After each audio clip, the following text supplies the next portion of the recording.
Nah, sore hari ini kita akan kembali membahas topik tentang Allah itu apa. Secara khusus tentang hakikat dan hikmatnya Tuhan.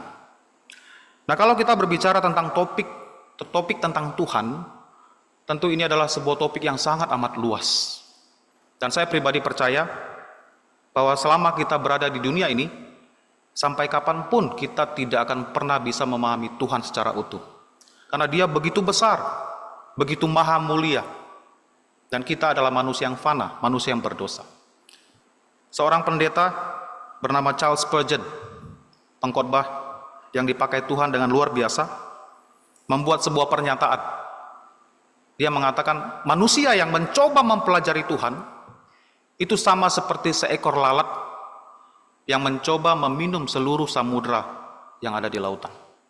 Begitu mustahilnya, tidak mungkin setiap manusia bisa mengenal Tuhan dengan sempurna. Namun demikian, kita bersyukur Tuhan Allah memberikan kita informasi, pengetahuan. Dia menyatakan dirinya kepada kita di dalam firman-Nya. Sehingga segala sesuatu yang seharusnya perlu kita ketahui tentang Tuhan, Dia nyatakan untuk kita sesuai dengan kapasitas kemampuan kita untuk memahami Tuhan. Jadi dalam kitab suci kita bisa mengenal siapa itu Tuhan. Nah, hari ini kita akan belajar tentang hakikat dan hikmatnya Tuhan.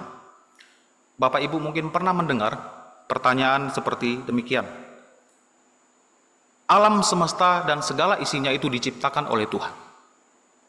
Lalu siapa yang menciptakan Tuhan? Mungkin kita juga pernah bertanya pertanyaan yang seperti itu.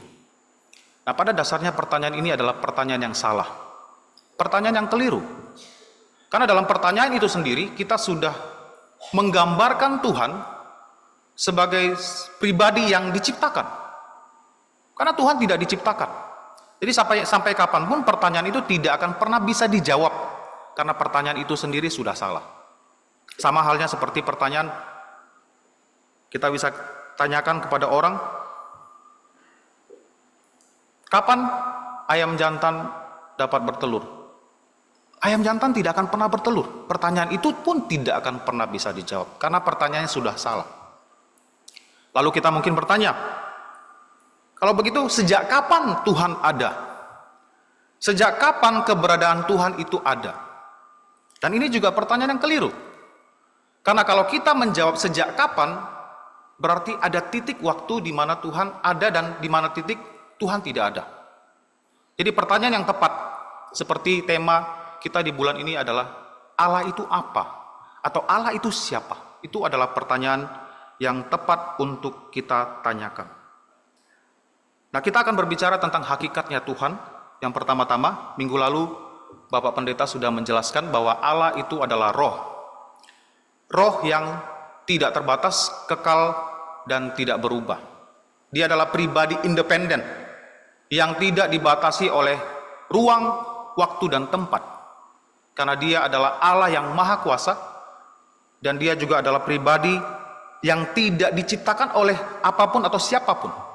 Karena kalau kita baca Kolose pasal pertama, dikatakan bahwa di dalam Dia segala sesuatu ada. Jadi Tuhanlah yang telah menciptakan segala sesuatu menjadi ada. Jadi tidak mungkin Tuhan diciptakan atau disebabkan oleh apapun. Jadi Dia adalah roh yang tidak terbatas. Dia adalah roh yang kekal, akan ada dari dahulu kala sampai selama-lamanya Dia akan tetap ada. Dan Dia adalah Allah yang tidak akan pernah berubah dalam segala atributnya. Nah, kita mau bicara tentang hakikatnya Allah atau hakikatnya Tuhan tentang waktu. Allah adalah pribadi yang tidak dibatasi oleh waktu. Nah, dalam Wahyu pasal pertama ini, ayat yang ke-8, ini adalah pernyataan Tuhan Yesus sendiri kepada Yohanes dalam sebuah penglihatan. Dan Tuhan Yesus mengatakan kepada Yohanes bahwa aku adalah Alfa dan Omega, awal dan akhir. Tuhan Yesus tidak mengatakan aku ada sejak awal dan akan ada sampai akhirnya nanti. Tapi Dia katakan akulah Alfa. Aku adalah awal dari segala sesuatu. Permulaan dari segala sesuatu itu bermula dari Allah. Sehingga Allah itu tidak punya awal, tidak punya titik di mana ia baru ada. Nah, kita manusia yang terbatas. Saya lahir tahun 1988. Berarti tahun 1987 saya belum ada. Kalau Tuhan kasih umur saya 100 tahun, maka tahun 2089 saya tidak akan ada. Keberadaan saya tidak ada. Tuhan itu tidak seperti kita yang punya titik di mana dia ada dan punya titik akhir di mana dia akan tidak ada. Karena Tuhan adalah pencipta waktu itu sendiri. Kalau kita baca dalam Kejadian 1 ayat 1, firman Tuhan mengatakan, pada mulanya waktu Allah menciptakan langit, ruang, dan bumi, materi. Jadi waktu, ruang, materi itu ada ketika Tuhan ciptakan. Jadi bagaimana mungkin kita mau meletakkan Tuhan dalam ketiga tempat ini? Sementara ini waktu, ruang, dan materi itu ada setelah Tuhan ada, setelah Tuhan ciptakan. Nah, jadi kita harus pahami bahwa hakikat Tuhan Allah ini adalah, dia adalah Allah yang sudah ada, adalah roh yang telah ada sejak dahulu kala, sejak kekekalan, dan akan terus ada sampai pada kekekalan. Tidak ada batasan waktu. Dan kita juga tidak tahu awalnya Tuhan, karena Tuhan tidak punya awal. Nah, lalu apa yang menjadi pelajaran bagi kita ketika kita mengetahui hakikat Tuhan ini adalah roh yang tidak terbatas, roh yang kekal, roh yang tidak pernah berubah. Dia adalah pribadi yang tidak dibatasi oleh ruang, tempat, dan waktu. Ini berarti bahwa Allah yang kita percayai adalah Allah yang hidup. Eksistensinya, keberadaan Tuhan itu sudah ada sejak pada kekekalan dan akan terus ada sampai pada kekekalan. Dan kita orang-orang Kristen, kita bersyukur memiliki Allah yang tidak terbatas ini. Allah yang hidup memperhatikan kita, meskipun kita tidak bisa melihat dia secara mata telanjang, tapi keberadaannya tidak diragukan karena di dalam kitab suci dikatakan bahwa dia hidup. Dan memiliki Allah yang hidup adalah sebuah penghiburan yang luar biasa bagi kita orang Kristen. Ketika kita menghadapi persoalan dalam hidup ini, mengalami pergumulan, kesulitan, kita punya Allah yang hidup memperhatikan kita, dia melihat kita, dia mendengar doa-doa kita, dia juga merasakan apa yang kita rasakan. Jadi kalau kita dalam keadaan sulit, membutuhkan pertolongan, selalu ingat, Tuhan kita itu hidup. Ini membuat kita semakin giat, semakin mau mendekatkan diri kepada Tuhan, baik di dalam ibadah kita, karena kita tahu Allah yang kita sembah adalah Allah yang hidup. Dan di dalam kehidupan berdoa juga semakin giat. Karena saya bukan berdoa kepada angin, tapi kepada Allah yang hidup. Dia sudah ada sejak kekekalan dan akan selalu ada sampai batas akhir yang tidak ada ujungnya selama-lamanya. Jadi kalau kita membutuhkan pertolongan, datanglah kepada Tuhan. Berimanlah kepada Dia, karena sesungguhnya Dia memperhatikan kita. Dia hidup sampai selama-lamanya. Lalu kemudian dalam hikmatnya Tuhan, nah kalau kita lihat penjelasan dari katekisasi ini, bahwa Allah adalah roh yang tidak terbatas, kekal, dan tidak berubah dalam keberadaan dan hikmatnya. Hikmatnya Tuhan itu tidak terbatas. Pengetahuan Tuhan itu tidak dibatasi oleh apapun. Nah, saya kasih contoh. Kita manusia yang fana, baru tahu sesuatu kalau kita mempelajari hal tersebut terlebih dahulu. Kita bisa menguasai satu bidang tertentu kalau kita membuka diri untuk belajar, mempelajari hal itu dengan teliti, dengan seksama, barulah kita bisa mengerti hal itu dengan baik. Tapi Tuhan adalah pribadi roh yang kekal, yang tidak terbatas, yang tidak berubah, yang sudah memiliki hikmat tanpa harus belajar. Pengetahuannya itu bersifat tidak terbatas, tidak ada hal yang tidak Tuhan ketahui. Tidak ada hal yang tersembunyi bagi Tuhan, segala sesuatu terbuka di matanya. Itu maksudnya bahwa hikmatnya tidak terbatas. Dan kalau kita baca di dalam kitab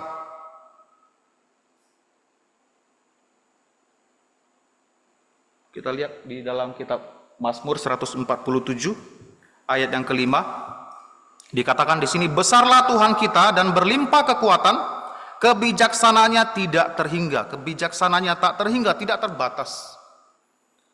Tidak ada hal yang tersembunyi bagi Tuhan, tidak ada hal yang tidak diketahui oleh Tuhan, dan tidak ada persoalan, masalah yang tidak bisa diatasi oleh Tuhan. Dan pengetahuan Tuhan ini juga bersifat kekal, ya, sampai kapanpun pengetahuannya tidak akan pernah berkurang, tidak akan pernah berubah. Kalau kita manusia, sekalipun kita bisa menguasai satu bidang, oleh karena keterbatasan kita, ada waktunya kita bisa lupa akan suatu hal yang telah kita pelajari sebelumnya. Bahkan oleh karena kelemahan tubuh kita, fisik kita yang fana ini, kita bisa jadi pikun. Apa yang pengetahuan yang pernah kita dapatkan semasa kita muda, semasa kita belajar, itu bisa hilang. Tapi tidak dengan Tuhan. Hikmat, kebijaksanaan Tuhan tidak terbatas, kekal. Dari dahulu kala sampai selama-lamanya, Tuhan mengetahui segala sesuatu. Tidak ada yang tersembunyi bagi Tuhan. Dan pengetahuannya ini, hikmatnya ini tidak akan pernah berkurang. Tidak akan pernah berubah. Dengan kata lain, bahwa Allah adalah sumber dari hikmat itu sendiri. Itu sebabnya Yakobus dalam suratnya mengatakan, kalau seseorang membutuhkan hikmat, hendaklah dia berdoa kepada Allah. Karena Allah adalah sumber dari segala hikmat. Pengetahuan Allah itu tidak terbatas. Nah, Bapak Ibu, di dalam kehidupan kita ada banyak hal yang tidak bisa kita pahami. Ada banyak masalah atau situasi yang sulit di mana kita berusaha untuk mencari jalan keluar, mencari solusi dari setiap persoalan kita. Ada waktunya tidak ada jalan keluar yang kita temukan. Ada waktunya kita stuck, betul-betul terjepit, tidak bisa bergerak sama sekali. Oleh karena situasi yang sulit, kita sudah berusaha mencari solusi dari berbagai pihak. Kita coba mencari solusi untuk menyelesaikan persoalan kita. Itu pun tidak bisa ditemukan persoalannya. Tidak bisa ditemukan solusinya. Tapi bagi Tuhan, tidak ada hal yang tidak bisa diselesaikan. Hikmatnya Tuhan bisa menyelesaikan segala perkara yang kita miliki. Segala persoalan yang dihadapi oleh umat manusia itu bisa diselesaikan oleh Tuhan. Hanya seringkali kita sebagai orang Kristen, sebagai orang percaya, mengandalkan akal logika kita. Secara manusiawi kita berpikir, satu masalah ini tidak mungkin ada solusinya. Tidak mungkin ada jalan keluar. Saya sudah berpikir keras untuk masalah ini, dan saya yakin tidak akan ada solusinya. Dan kita membatasi kuasa Tuhan. Itu membuat kita kadang berdoa itu seperti enggan-engganan. Berdoa seperti gambling, seperti berjudi. Ya Tuhan, tolong saya dalam masalah saya ini. Tapi sikap hati kita adalah, ya kalau Tuhan tolong syukur. Kalau Tuhan tidak tolong, ya apa boleh buat. Ini adalah sikap hati yang tidak benar ketika kita meminta hikmat pertolongan dari Allah yang adalah sumber dari segala hikmat. Yang hikmatnya tidak terbatas, hikmatnya kekal dari dahulu kala sampai selama-lamanya, dia tetap berhikmat dan tidak pernah berubah. Sikap hati kita ketika meminta pertolongan dari Tuhan, kita harus sadar bahwa Tuhan punya caranya sendiri. Dan tidak ada persoalan yang tidak bisa Tuhan selesaikan. Nah, di dalam kitab suci tentu banyak sekali contoh yang bisa kita lihat. Bagaimana Tuhan bisa menyelesaikan perkara yang di mata manusia sungguh amat mustahil untuk bisa diselesaikan. Tapi bagi Tuhan ada jalan keluar. Saya pribadi selalu mengatakan bahwa di mata Tuhan tidak ada jalan buntu. Selalu ada jalan bagi Tuhan. Manusia yang selalu membatasi jalannya Tuhan. Masih ingat kisah ketika orang Israel dipimpin oleh Musa ingin menyeberangi Laut Teberau. Kalau kita baca cerita itu, kita ingat bagaimana mereka sudah sampai di penghujung jalan, di hadapan mereka terbentang lautan, Laut Merah. Sementara di belakang ada tentara Firaun dan Firaun sendiri yang mengejar orang-orang Israel ini. Mereka tidak punya tempat untuk melarikan diri. Dan sebagian besar, bahkan semua mereka berteriak meminta agar Musa menolong mereka, meminta agar Tuhan menolong mereka, bahkan menuduh Musa, kamu bawa kami ke sini hanya untuk mati. Mereka tidak bisa melihat jalan keluar. Mereka tidak bisa sadar bahwa Tuhan yang telah memimpin mereka sampai ke pinggir laut tersebut sudah menjatuhkan 10 tulah di Mesir. Begitu ajaib, begitu hebat. Dan sekarang mereka membatasi hikmat kuasa Tuhan. Dan kita tahu ceritanya, bagaimana dengan pertolongan Tuhan, Musa mengangkat tongkatnya dan terbelahlah laut terberau itu. Alkitab mengatakan mereka berjalan di tempat yang kering. Secara logika manusia, kalau laut terbelah, yang kita pikirkan jalan itu pasti becek. Basah kan? Tapi Tuhan membuat jalan itu kering. Sehingga mereka bisa lewat dan bisa terhindar dari kejaran orang-orang Mesir tersebut. Nah, ini satu dari sekian banyak contoh dari Alkitab bagaimana Tuhan dengan hikmatnya yang tidak terbatas itu bisa memberikan pertolongan kepada orang-orang yang berseru kepada Dia. Bagaimana dengan kita? Apa masalah yang Bapak Ibu saat ini sedang hadapi? Adakah secara manusiawi masalah itu sungguh tidak akan pernah bisa diselesaikan?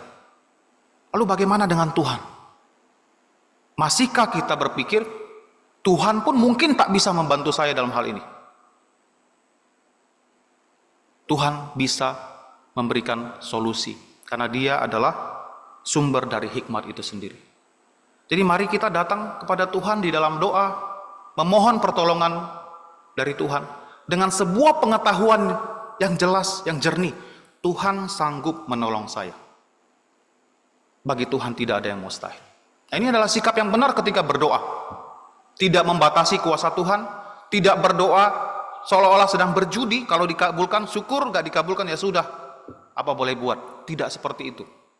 Kita harus berdoa dengan kesadaran bahwa Allah adalah Allah yang maha bijaksana, hikmatnya tidak terbatas, kekal, dan tidak akan pernah berubah. Kita punya Allah yang hidup selama-lamanya. Dari dahulu kala Dia sudah ada, dan sampai selama-lamanya Dia akan tetap ada. Jadi biarlah pengetahuan ini bisa kita ingat selalu dalam masa sulit secara khusus, supaya kita tidak putus asa, lemah iman untuk datang kepada Tuhan memohon pertolongannya. Nah, kiranya Tuhan Yesus menolong kita berdoa.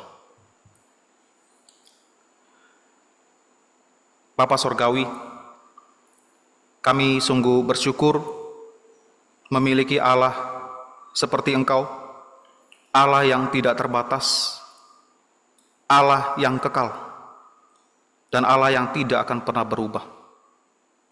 Dari dahulu kala sampai kekekalan, Engkau akan selalu ada, dan hikmat-Mu begitu tidak terbatas, begitu luas, dan sanggup menolong kami dalam setiap kesulitan yang kami hadapi. Bapa, bantulah kami sebagai umat-Mu agar selalu mengingat pribadi Allah yang kami sembah, Allah yang sanggup menolong kami dalam setiap kesulitan kami. Sehingga ketika kami datang kepadamu dalam ibadah kami, dalam doa kami memiliki pengetahuan sikap hati yang benar, mengenal Engkau secara benar berdasarkan kitab suci, bahwa Engkau adalah Allah kami yang tidak terbatas.